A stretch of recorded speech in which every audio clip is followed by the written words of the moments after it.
বর্তমান সময়ের ভিতর আমি আপনি দাবি করতেছি মুহাম্মদুর রাসূলুল্লাহর কি উম্মত, যে ব্রাজিল আর্জেন্টিনার ভিতর মুসলমানরা প্রকাশ্যে আজান দেওয়া কি নিষেধ, আজান দিতে দেয় না। ব্রাজিল আর্জেন্টিনা অন্যান্য যে সমস্ত এরকম ভাবে বিধর্মীদের রাষ্ট্র আছে, এই রাষ্ট্রগুলির ভিতর মুসলমানদের রক্ত নিয়ে হোলি খেলা করা হচ্ছে। বাবার সামনে নিজের মেয়েকে দর্শন করতেছে, ভাইয়ের সামনে বোনকে দর্শন করতেছে, স্বামীর সামনে নিজের স্ত্রীকে দর্শন করতেছে। ও মুসলমান, যেই তারকার পিছনে তুমি পড়ছ, তুমি দাবি করতেছ মুহাম্মদুর রাসূলুল্লাহকে তুমি ভালোবাসো, অনুসরণ করো। যে সময় বিশ্বের ভিতর এরকম ভাবে খেলাধুলা শুরু হয়, দেখা যায় অনেক মুসলমানের বাচ্চারা পর্যন্ত এই খেলাধুলার জন্য মৃত্যুবরণ করে। তার দল যদি হেরে যায়, নাউযুবিল্লাহ, এ কারণে সে বিষ খায়, গলায় দড়ি দেয়। ও মুসলমান, খুব ভালো করে বুঝো, দাবি করতেছ মুহাম্মদুর রাসূলুল্লাহর উম্মত, কিন্তু তোমার চলন বলন, চুলের কাটিং আর শরীরের পোশাক দেখে বোঝা যায় না যে তুমি মুসলমানের বাচ্চা। অথচ তোমার বাপ দাদা, তোমার শরীরে মুসলমানের রক্ত বইতেছে। যে দেশের ভিতর মুসলমানদের শিয়ারে ইসলাম যে আজান দেওয়া হয় প্রকাশ্যে, ওই আর্জেন্টিনা ব্রাজিলের ভিতর আজান দিতে দেয় না। মুসলমানদের কোনো স্বাধীনতা নাই, আর তুমি তাদের জঘন্য পাগল হইছ। বুকের ভিতর হাত দিয়ে কথা বলতে পারবে কি তুমি, যে কোনোদিন সেলুনের ভিতরে গিয়া বলছ, ও ভাই আমাকে মুহাম্মদুর রাসূলুল্লাহর তরিকা অনুযায়ী আমার চুলটা কেটে দাও? হাত পায়ের দিকে তাকাইলে বোঝা যায় মুসলমানের বাচ্চা নাকি ইহুদি খ্রিস্টানের বাচ্চা, কোনো কিছুই বোঝা যায় না। এক হাদিসের ভিতর আল্লাহ রাসূল সাল্লাল্লাহু আলাইহি ওয়াসাল্লাম বলছেন যে এমন এক জামান আসবে, একজন মুহাক্কিক বুজুর্গ হক্কানি আলেমের চেহারার দিকে তাকাইলা তো আমি নবীকেই যেন কেমন জানি তোমরা দেখলা। সুবহানাল্লাহ। নাইবে নবী, উলামায়ে কেরাম হলো কি নাইবে নবী, নবীর ওয়ারিস, এলেমের নবী ওয়ারিস। কিয়ামত পর্যন্ত আর নবী আর রাসূল এই পৃথিবীতে আসবেন না। উলামায়ে কেরাম আসতেছেন, কিয়ামত পর্যন্তই আসবেন। আমাদের সর্বসাধারণের কাজ হলো কি উলামায়ে কেরামকে অনুসরণ করা, তাদের সহবতে বেশি বেশি আসা যাওয়া করা। আল্লাহওয়ালা বুজুর্গানের দিনের সহবতে যাবেন, দেখবেন দিলের হালত একরকম থাকবে। আর যারা দিন প্রিয় না, ইসলাম প্রিয় না, আল্লাহওয়ালা না, বুজুর্গানের দিন না, এদের সাথে আপনি চলবেন তো আপনার হালত পরিবর্তন হয়ে যাবে, আপনার মন ওই দিকে মাইল হয়ে যাবে। বর্তমান সময়ের ভিতর আমি আপনি দাবি করতেছি মুহাম্মদুর রাসূলুল্লাহর কি উম্মত, যে ব্রাজিল আর্জেন্টিনার ভিতর মুসলমানরা প্রকাশ্যে আজান দেওয়া কি নিষেধ, আজান দিতে দেয় না। ব্রাজিল আর্জেন্টিনা অন্যান্য যে সমস্ত এরকম ভাবে বিধর্মীদের রাষ্ট্র আছে, এই রাষ্ট্রগুলির ভিতর মুসলমানদের রক্ত নিয়ে হোলি খেলা করা হচ্ছে। বাবার সামনে নিজের মেয়েকে দর্শন করতেছে, ভাইয়ের সামনে বোনকে দর্শন করতেছে, স্বামীর সামনে নিজের স্ত্রীকে দর্শন করতেছে। ও মুসলমান,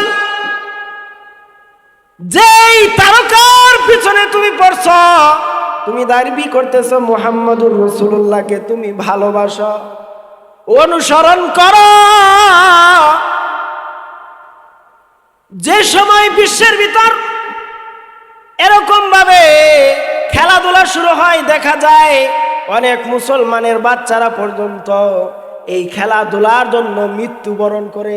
তার দল যদি হেরে যায়, নাউযুবিল্লাহ, এ কারণে সে বিষ খায়, গলায় দড়ি দেয়। ও মুসলমান, খুব ভালো করে বুঝো, দাবি করতেছ মুহাম্মদুর রাসূলুল্লাহর উম্মত, কিন্তু তোমার চলন বলন, চুলের কাটিং আর শরীরের পোশাক দেখে বোঝা যায় না যে তুমি মুসলমানের বাচ্চা। অথচ তোমার বাপ দাদা তোমার শরীরে মুসলমানের রক্ত বইতেছে। যে দেশের ভিতর মুসলমানদের শিয়ারে ইসলাম যে আজান দেওয়া হয় প্রকাশ্যে, ওই আর্জেন্টিনা ব্রাজিলের ভিতর আজান দিতে দেয় না। মুসলমানদের কোনো স্বাধীনতা নাই, আর তুমি তাদের জঘন্য পাগল হইছ। বুকের ভিতর হাত দিয়ে কথা বলতে পারবে কি তুমি যে কোনোদিন সেলুনের ভিতর গিয়া বলছ, ও ভাই আমাকে মুহাম্মাদুর রাসূলুল্লাহর তরিকা অনুযায়ী আমার চুলটা কেটে দাও? হাত পায়ের দিকে তাকাইলে বোঝা যায় মুসলমানের বাচ্চা নাকি ইহুদি খ্রিস্টানের বাচ্চা, কোনো কিছুই বোঝা যায় না। নম্বর নম্বর লোক রাখে। এখন আবার দেখা যায় মেয়েরা তারা কি করে, এরকম ভাবে কালো মেহেদি দেয়, পায়ের ভিতর হাতের ভিতর কালো মেহেদি দেয়। ও মা ও বোন ভালো করে বুঝো, যদি কালো মেহেদি দাও জেনে রাখো তোমার নামাজ রোজা কোনো কিছুই এই অবস্থায় কিন্তু হবে না, তোমার শরীর পাক হবে না। তুমি দাবি করতেছো তুমি মুহাম্মাদুর রাসূলুল্লাহর উম্মত, তুমি গোসলের ফরজ জানো না। অনেক মা বোন আছে, যুবক ভাই বৃদ্ধ বাবাজি আছে, এরা গোসলের ফরজ জানে না। এক মুরব্বীরা জিজ্ঞাসা করছে, মুরব্বী বলেন তো গোসলের ফরজ কয়টা? বলে 3টা। বলে কি কি বলেন? ও সাবান গামছা লুঙ্গি। সে মনে করছে গোসলের ফরজ কয়টি? 3টা। যেটা সাবান গামছা লুঙ্গি, কারণ সাবান গামছা লুঙ্গি ছাড়া তো আর গোসল হয় না। হ্যাঁ মনে করছে এটাই কি গোসলের ফরজ। মহিলারা গোসলের ফরজ জানে না। খুব খেয়াল করে শুনবেন, স্বামী স্ত্রী যখন একসাথে মিলন হয় বা বিভিন্নভাবে যখন গোসল ফরজ হয় আপনাদের বা পুরুষদের, সবাই শুনবেন, মাসআলা শোনার দরকার আছে। এই ছোট ছোট মাসআলাগুলো জানে না, খুব ভালো করে গড়গড়া শরীফ কুলি করবেন। নাকের নরম জায়গায় পানি পৌঁছায় দিবেন, কানের ফুল নাকের দুল এগুলো ঘুরায় ঘুরায় পানি পৌঁছায় দিবেন, মাথা থেকে নিয়ে পাওয়ার তালু পর্যন্ত সমস্ত শরীরে পানি পৌঁছায় দিবেন, এবং নিজের নাভি যে আছে ওই নাভিতেও কি করে দিবেন? পানি পৌঁছায় দিবেন। 1 নম্বর গড়গড়া শরীফ কুলি করা, 2 নম্বর নাকের নরম জায়গায় পানি পৌঁছানো, 3 নম্বর হলো সমস্ত শরীরটা উত্তম রূপে ধৌত করা। একটা নখ অথবা চুল পরিমাণ জায়গা যদি শুকনো থাকে তাহলে কি হবে না? গোসল হবে না। অনেক মা বোনেরা আছে, এগুলো না বললেও তো উপায় নাই, শিখতে পারবেন, বলাই লাগে। মহিলাদের যে মাসে মাসে যে সমস্যাটা হয়, মাসআলা অনুযায়ী সর্ব ঊর্ধ্বে 10 দিন, 3 দিন 5 দিন 7 দিন উপরে 10 দিন, 10 দিনের উপরে যদি কারো এই সমস্যা দেখা দেয় তাহলে এটাকে বলা হয় মাসআলার পরিভাষায় এটাকে বলা হয় কি? ইস্তেহাজা, অসুস্থতা বলা হয় এটাকে, যে এটা তার রোগ। তখন কিন্তু আর নামাজ ছাড়া যাবে না। অনেক মা বোনেরা কি করে, 10 দিন পার হয়ে যায়, সেরকম ভাবে বলে যে না এখনো কাপড় চোপড় ধুই নাই, কাপড় চোপড় ধুয়ে নেই, এরপরে কি নামাজ শুরু করব। আপনি যখন পবিত্র হয়ে যাবেন পরবর্তী ওয়াক্ত থেকে আপনার উপর কি নামাজ শুরু হয়ে যাবে।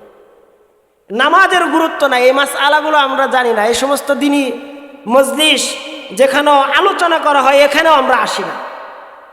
আমি আপনি যখন মৃত্যুবরণ করব, কবরের ভিতর আমাকে আপনাকে রাখা হবে, ফেরেশতারা আসিয়া প্রশ্ন করবে। যদি বলেন যে আমার রবের পরিচয় তো আমি দুনিয়ায় শিখি নাই, নামাজ সম্পর্কে আমার কোনো ধারণা নাই, নবী সম্পর্কে আমার ধারণা নাই, কবরে কিন্তু এই কথা কোনো কিছু কাজে আসবে না।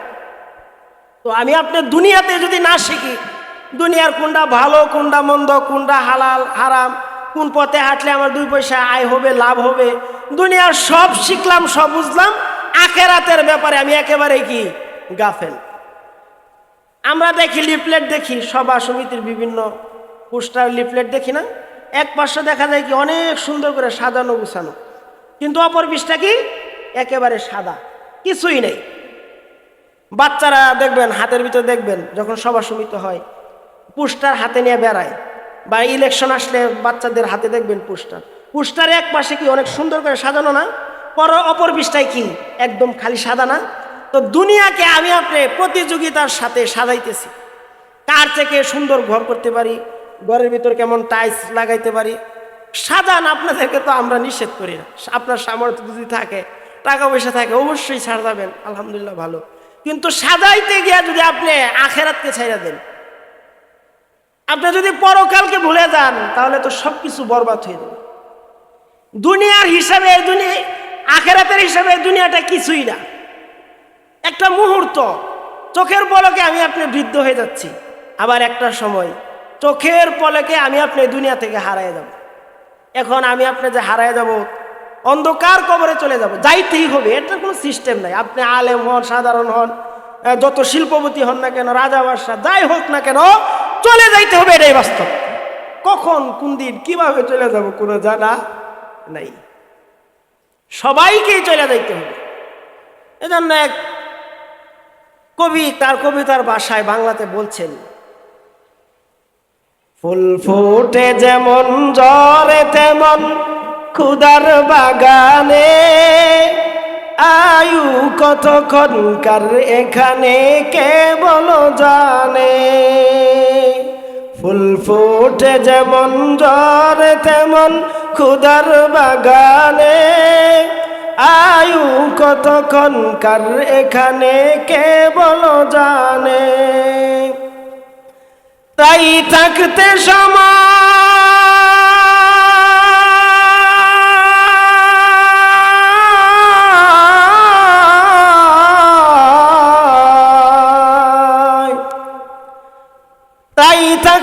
সময় নাও বুঝে ভাই জীবনের মানে, সব লেখা আছে দেখে না ওই আয়াত কুরআনে। ফুল ফুটে যেমন ঝরে তেমন খুদার বাগানে, আয়ু কতক্ষণকার এখানে কে বলো জানে। এই দুনিয়াতে তুমি যতই করো আমার আমার, চোখ বুঝে দেখো তোমার কাছে লাগবে যে আদার। যাদের প্রেমেতে তুমি গোয়াজ হলে দিওয়ানা, এরা জেনে নাও কেউ কবরের সাথী হবে না। হবে হিসাব তোমার,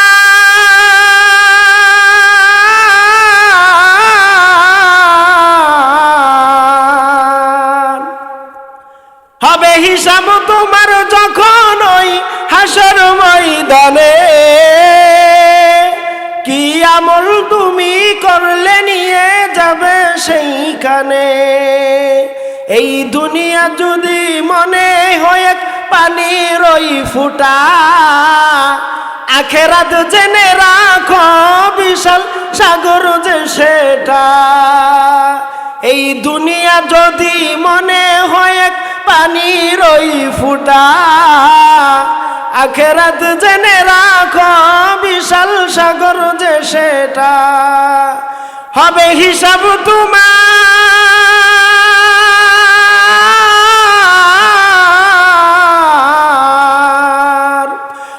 হবে হিসাব তোমার যখন ওই হাসর ময়দানে।